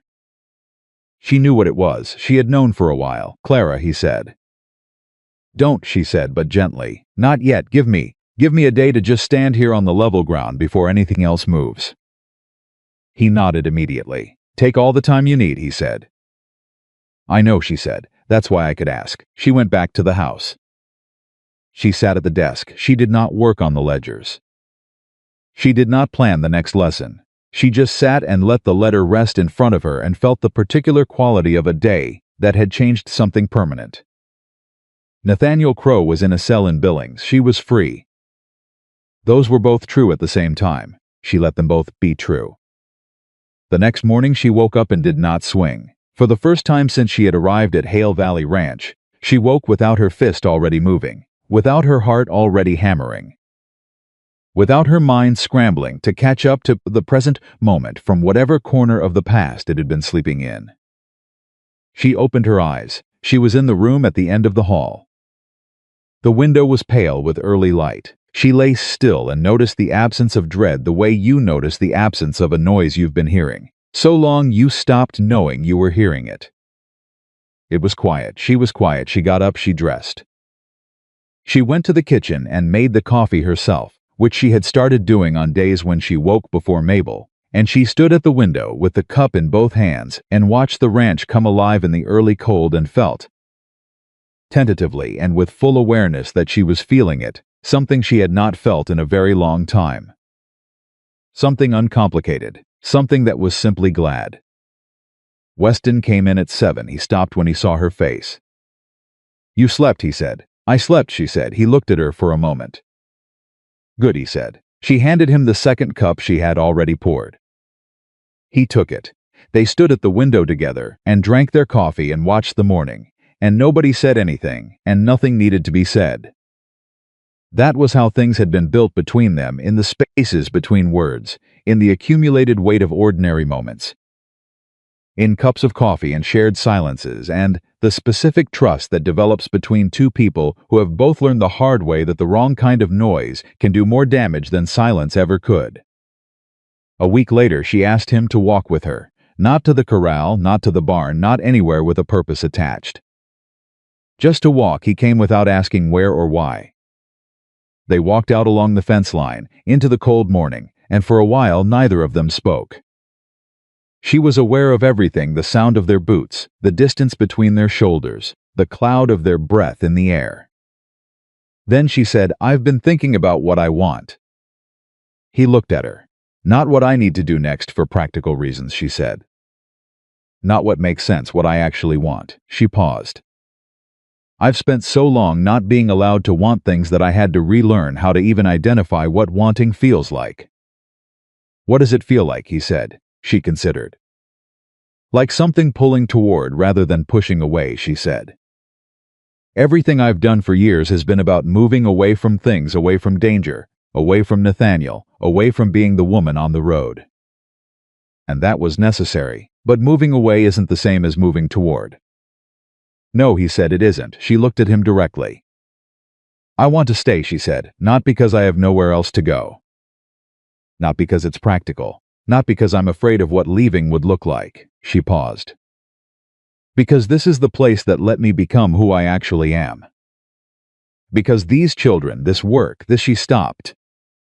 Then finished. Because you. He stopped walking. She stopped too. They stood facing each other in the cold morning air, with their whole history between them, the road, the book, the desk by the window, the yard, the courtroom, the porch. All of it, and she could feel the weight of it, not as a burden but as something solid. Foundation. Because me, he said. Yes, he was quiet for a long moment. I have been trying, he said slowly, to be careful. Because I know what you've been through, and I know how recently you've been through it, and the last thing I wanted was to be another man who moved too fast, and didn't listen, and took up space you needed for yourself. I know, she said, I noticed. But I want you to know, he said, that being careful has not been the same as being uncertain. He looked at her steadily. I have not been uncertain about you for a long time."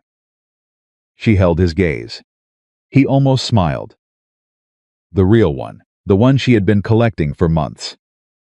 "Since you told me your hands were shaking, and then looked at me like you dared me to think less of you for it," he said.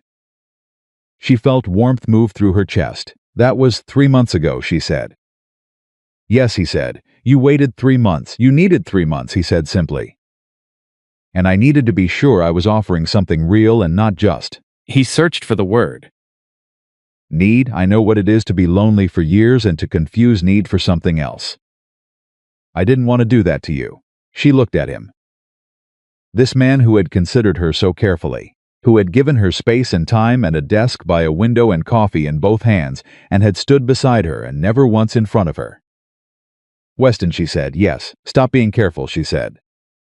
He looked at her. Then he closed the distance between them, and she met him halfway, and it was not dramatic. It was nothing like the stories. It was quiet and certain and real. Two people who had each been broken by different things finding, in the cold Montana morning, that broken things could hold each other without breaking further. She pulled back after a moment. She looked at him. "Still level," he said. "More than level," she said. He took her hand. They walked back to the ranch. What followed was not a fairy tale. Clara had lived too much of her life inside other people's stories to mistake what was happening for one. A fairy tale was clean and resolved and happened in a straight line. What happened at Hale Valley Ranch happened the way real things happen, with setbacks and complications and days where everything worked and days where nothing did. With arguments and reconciliations and ordinary Tuesday afternoons that were their own quiet kind of miracle. There was the morning, 6 weeks after Nathaniel's sentencing, when a second letter arrived from Everett Cole, not good news this time, but a complication in the estate case. Her father's property was more entangled than they had known. A second creditor had emerged, real this time, not invented. Clara sat at the desk with the letter and felt the old cold move through her, the familiar reflex of bracing. Then she picked up a pen and wrote back to Everett Cole with 7 specific questions and a list of the documents she believed would be relevant, and asked him to have answers to her by Friday. She did not spiral. She did not brace. She worked the problem. When Weston came in and saw her face, he said, "What happened?" She told him. He sat across from her. "What do you need?" he said. "Not what can I do, what do you need? I need you to not fix it for me," she said. "I need to handle this myself, all right," he said. "What else?" She looked at him. "I need you to stay in the room while I do." "That I can do," he said, and pulled the other chair closer and sat, and she worked while he stayed in the room. And that was its own kind of love, the kind that understood the difference between helping and being present, between fixing and witnessing. The estate matter resolved 3 months later, not perfectly, but sufficiently. The real creditor was paid. What remained of her father's property transferred to her. It was not the $47 and her grandmother's ring. Those were gone, absorbed into Nathaniel's restitution order, most of it likely never to be physically recovered. But it was enough. It was something that was hers. She stood in the front room of the ranch and held the papers and thought about her father. About his shop in Ohio, the smell of it, the particular slant of afternoon light through the front window, the way he used to sit at the counter with his own ledger, ink-stained fingers moving down the columns. He had left her this. Even through everything Nathaniel had done to complicate and obscure it, her father had left her this. "He would have liked you," she said to Weston, who was beside her. Weston looked at her. "Your father? He was a man who paid his debts and kept his word and didn't need to be the loudest person in the room," she said. "He would have respected that in you." Weston was quiet for a moment. "I would have liked him too," he said. She folded the papers. She held them to her chest for a moment. Then she put them in the desk drawer and closed it. The proposal, when it came, surprised her. Not because she hadn't known it was coming. She had known for months. In the specific, wordless way you know things that are becoming true, whether or not they have been spoken, but because of how it came. It was not a grand gesture. It was not on a special occasion. It was a Wednesday in March, and she was sitting at the kitchen table going over the spring planting accounts with Mabel, And Weston came in from outside with dirt on his boots and his hat in his hands and said, without preamble, "I would like to marry you, if you want that. I want you to know there's no pressure in either direction. What we have doesn't require a document to be real. But I want to be clear that I'm asking, and I want to be clear why." Mabel set down her pen. Clara looked up from the ledger. "Why," she said. He looked at her directly. "Because you are the most honest person I have ever known," he said. "And the most capable. And because watching you build something out of nothing, out of a broken suitcase and a road and a desk by a window, has been the greatest thing I've witnessed in my life." He paused. "And because I love you, plainly and without complication. And I want you to know it." The room was very quiet. Mabel appeared to be extremely interested in the window. Clara stood up. She crossed to him. She looked at him for a long moment, at the dirt on his boots and the hat in his hands and the face of a man who had meant every single word he had just said. "Yes," she said. He exhaled. "Yes," he said. "Weston," she said, "I crossed a room and told you to stop being careful." "You did not think yes was coming?" "I hoped," he said. "Well," she said, "yes." Mabel stood up from the table and walked to the stove and said, without turning around, "I'll make the apple cake." The wedding was small. Clara had not wanted large. Large felt like performance, and she had spent enough of her life inside performances that other people had written for her. Agnes and Elias Pryor came. Thomas and Lily came. Lily in a dress she told everyone 3 times was new. Sheriff Watts came, which Clara had not expected, and which moved her more than she could account for. Everett Cole sent a letter with his congratulations and a very fine bottle of something from Billings. Mabel stood beside Clara. The judge who had presided over Nathaniel's trial had retired, but the new judge, a young man named Peterson, who had heard the story from Watts, performed the ceremony himself. Clara wore her own dress, the calico one that had been in the broken suitcase, the one that had been in the dirt. She had washed it and mended the hem and pressed it herself. She had considered buying something new and then decided against it. She wanted to wear the dress that had been on the road. She wanted to wear it somewhere that wasn't the road.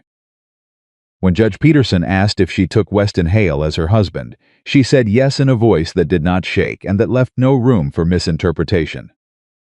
When he asked Weston the same, Weston said yes with the same directness he brought to everything, simply, without embellishment, meaning every syllable.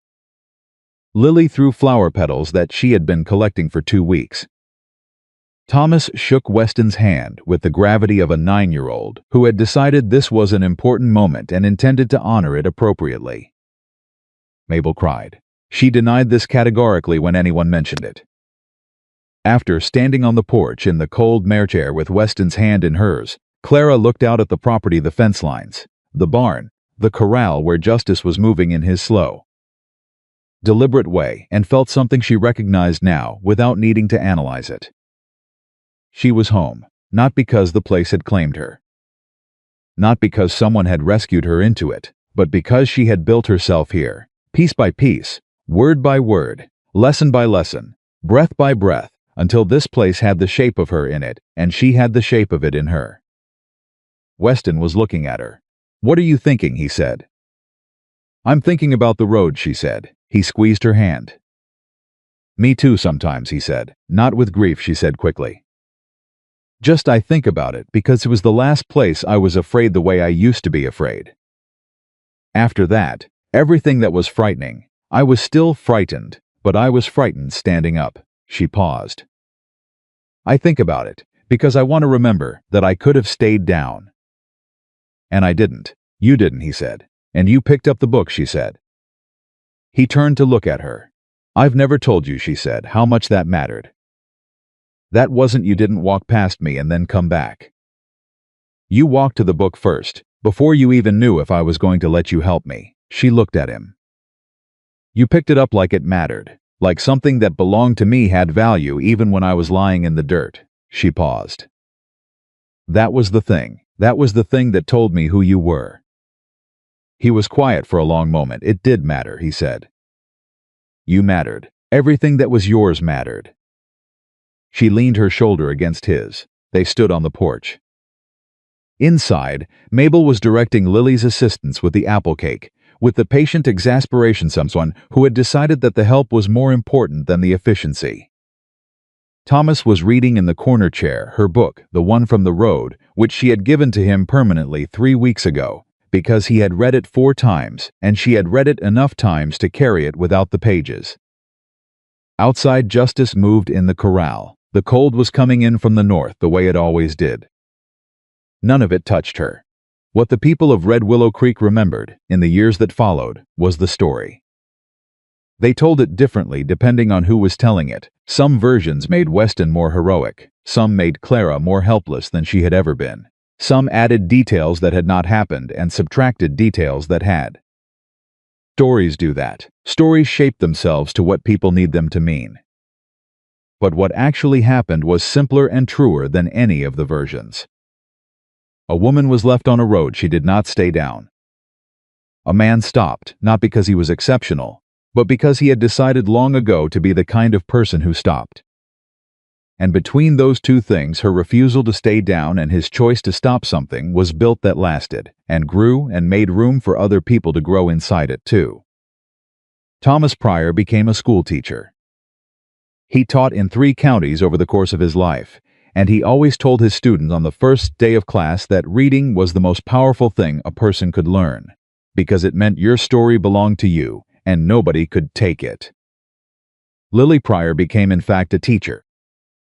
At 7 she had said so, and at 22 she stood in front of her first classroom and thought about the woman who had sat with her on a ranch house floor and held her hand over 3 wobbly letters and said, "That's you." Mabel Carter lived to be 81.